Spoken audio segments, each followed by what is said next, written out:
Hello, Tom Barkley here from Sunsport in the glorious surroundings of Erfurt, about half an hour from England's training camp. Looking to preview our first ever major final on foreign soil with Team Sunsport. We've got Dave Kidd here, Charlie White and Dan King. I'll come to you, Dan, first. Let's talk about that Dutch game and any kind of fallout that might have happened which we didn't notice at first. Was there anything that we didn't notice in the immediate aftermath of that amazing semi-final? We very much noticed Virgil van Dijk moaning about the referee, but looks like he had a little bit more of a case in that not only was the penalty a little bit dodgy, but also that there may have been a handball in the build-up by Bukayo Saka. Now, I think all England fans would watch it and say his hands are in a very natural position, but I don't think the Dutch fans agree.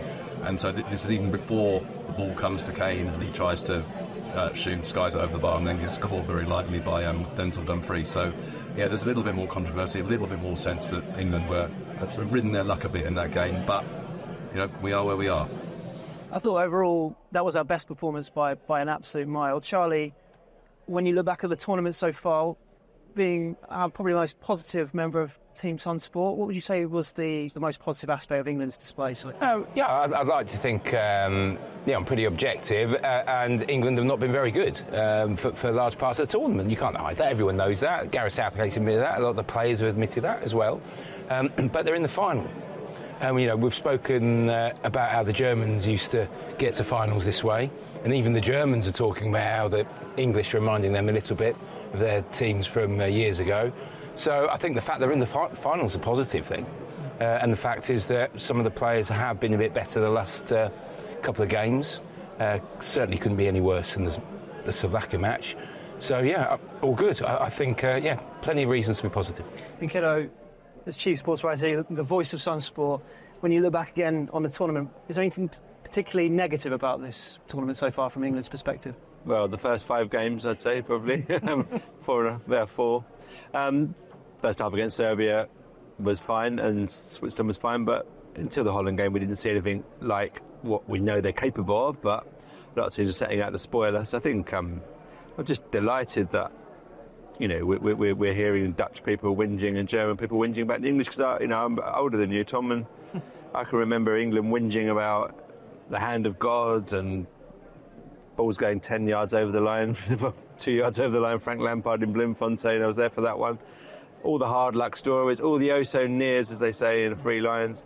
We've been whinging ourselves for about 50 years now, and since Peter Bonetti got food poisoning in Mexico, I think, and now everyone else is whinging about us, and I think it's glorious, and it's lovely music to our ears, actually. As you mentioned, the first 5 games had various issues. Who do you think struggled the most under the perhaps weight of expectation? Well, Trent in midfield was never it was not a good idea in the first place. I thought it was pretty insulting to Kobbie Mainoo that he even started. There's a very impressive Mainoo. But I think England generally, Foden I thought struggled in the group stage, but I think the change in formation has helped Foden perhaps more than anybody. It's allowed both him and Bellingham to play centrally behind Kane. The shape really suits these 11 players that he keeps picking and he won't deviate from. Foden disappointed me in the group stage. Bellingham at times, but Bellingham has his moments. The first half against Serbia, outstanding. The overhead kick against Slovakia, unbelievable. But Bellingham's not been consistently as good as he might have been as well. So you could pick almost any England player and say they've not consistently been as good as we'd like them to have been. But we're here. Yeah, and on that note, Charlie, the defence, John Stones has not had a lot of game time towards the back end of the season for City, but it feels like he's been growing into this tournament. What would you make of his particular performance? Well, he's had the worst season of his Manchester City career. Made 12 Premier League starts, struggled with fitness, struggled with form. He came into the tournament. I think his confidence had been hit a bit, but last couple of games, was outstanding against Holland, was absolutely terrible against Slovakia.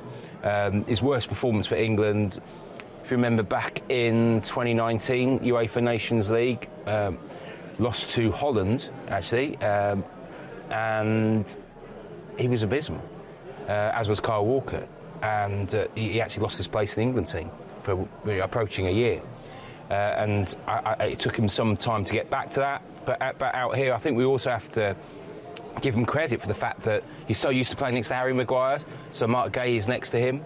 He's got a young player in front of Kobe Manu in front of him, and that's difficult for a central defender as well. We've got a young lad in front of you, but particularly Gay at the back.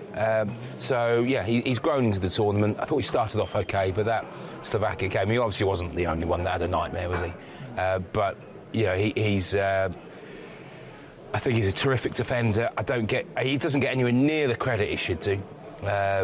He really is he's a brilliant footballer, and if England are going to win against Spain, they need him to have one of the best games of his career, which he's capable of. Absolutely, I couldn't agree more. I mean, looking at that game, there's a few selection headaches, some might argue, for Gareth Southgate to mull over.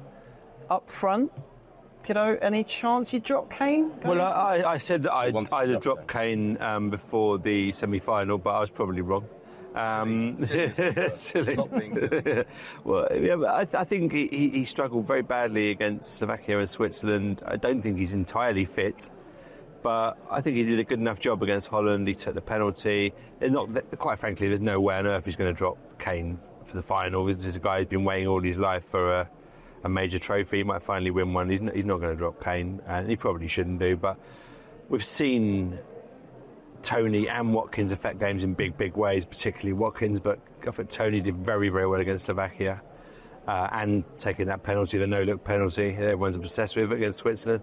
So, rightly so, no? Absolutely, no. Well, you've been doing it for Brentford for some time, but up front, it will be Kane. There's only one issue up for grabs, and that's left back, and whether Shaw's fit enough to start a game. And you would always want to have Shaw as to give you that natural balance on the left-hand side, a left-footed player. But it seems as though they're not confident enough that he's fit enough to play 90. He came off the bench at half-time against Holland, and the game was kind of changing at that point, and the Dutch got on top. They changed things tactically, went longer, had Weghorst up front.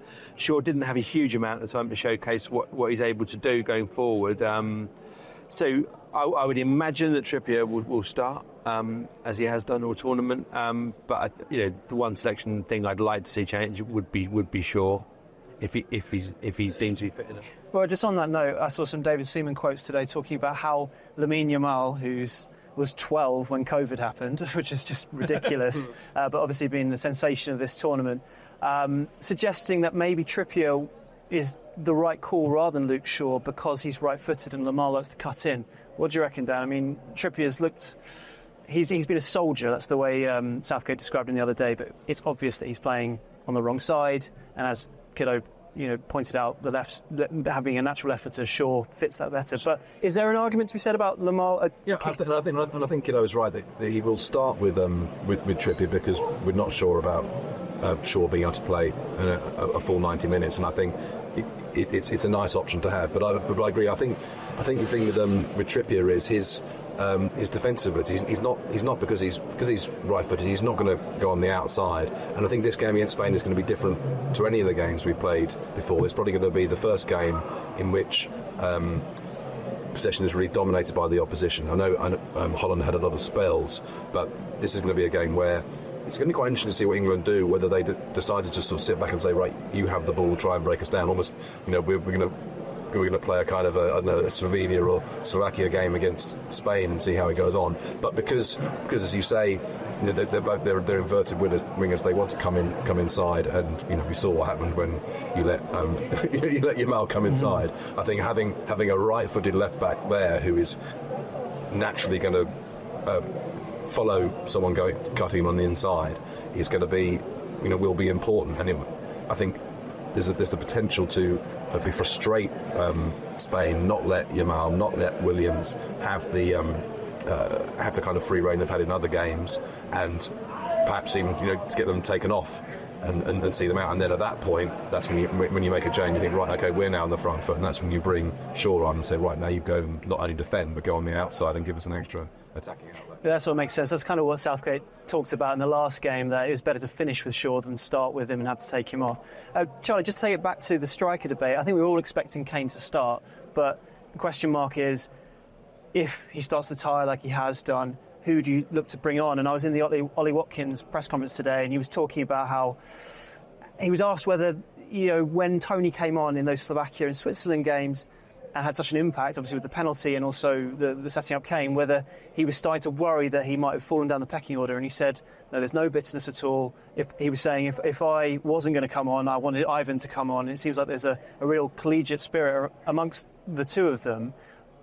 But it seems like horses for courses for each game. Going into this Spain game, what would you think, if we're chasing the game or we're looking at it later on, is it more suited for Watkins to come on or Tony? It depends, isn't it? I mean, ultimately, first of all, Harry Kane has to start. Of course he'll start.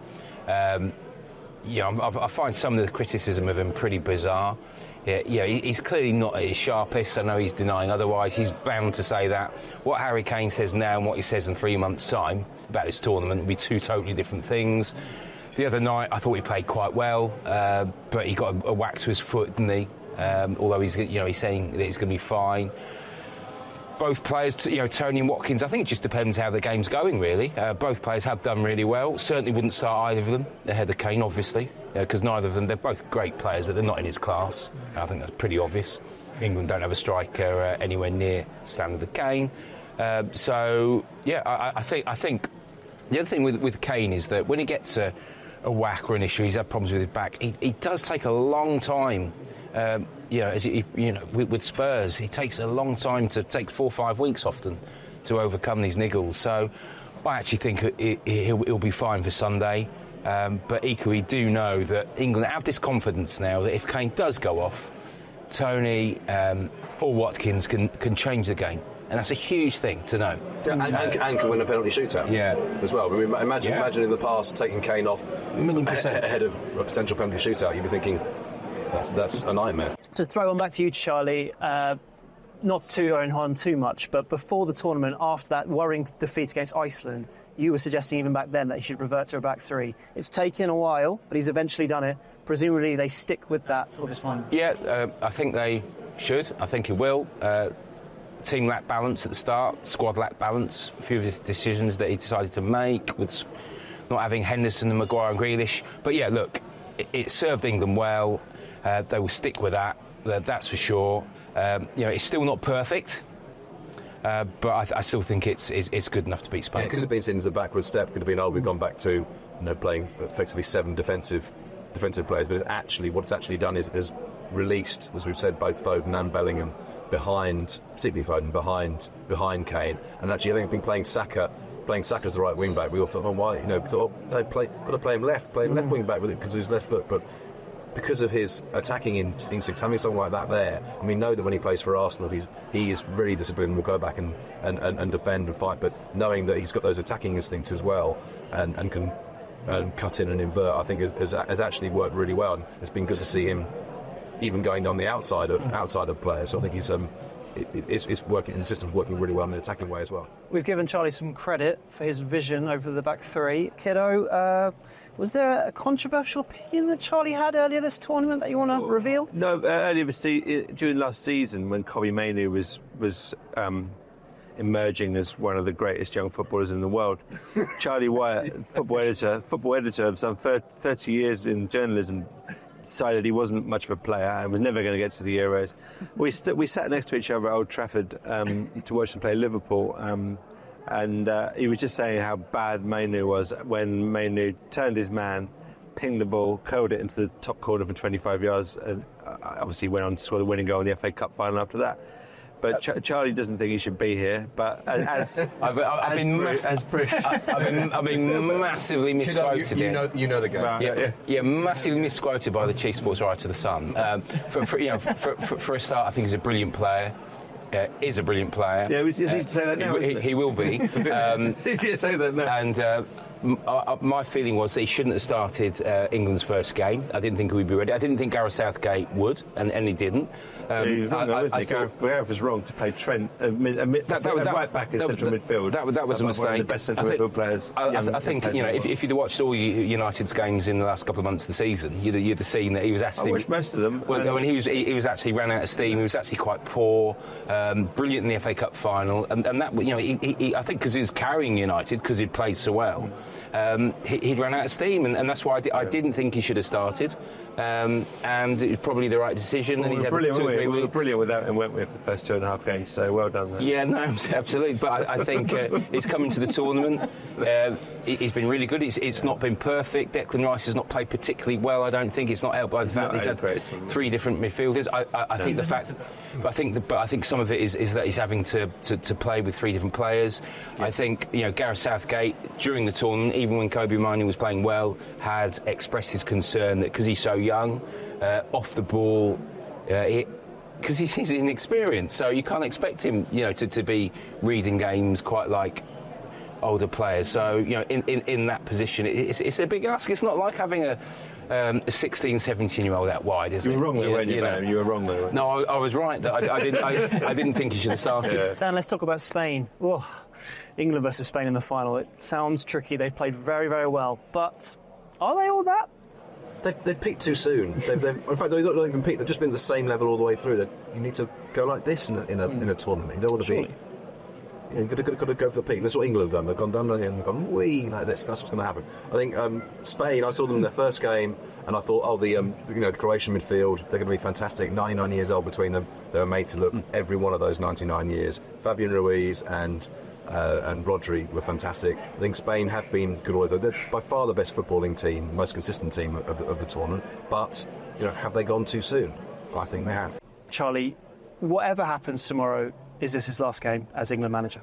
I think it probably will be. I really do. When you look at some of the stuff he's had, not just from fans, from pundits, I think some of it was disgraceful. You know, really unfair during a tournament. So why would he want that? Why would he want that again for another 2 years? So I think it will be. £6 million a year. Well, yeah. What if we all got down on bended knee and said, please stay, Gary, please? Yeah. Will that make a difference? Not sure. I think he's conducted himself, you know, incredibly, massively. Always been impressive. He's been outstanding. We've all been 8 years with him, haven't we? He's been. What a great bloke he is, and you can't. He's been brilliant. Anyone who's ever spent time with him could not fail to admit he's an absolutely great bloke. To put into perspective, Kiddo, where does he rank in the pantheon of English managers? England managers? England managers. Well, it's only him and Ramsey. Yeah. There's only 2. You know, no one else is any close. And I think if they beat Spain, and I think they will with a Mainoo winner, then I think Southgate will quite possibly be regarded as even better than Ramsey. He's won a tournament and he's got 4 consecutive quarterfinals, 3 semi-finals out of 4.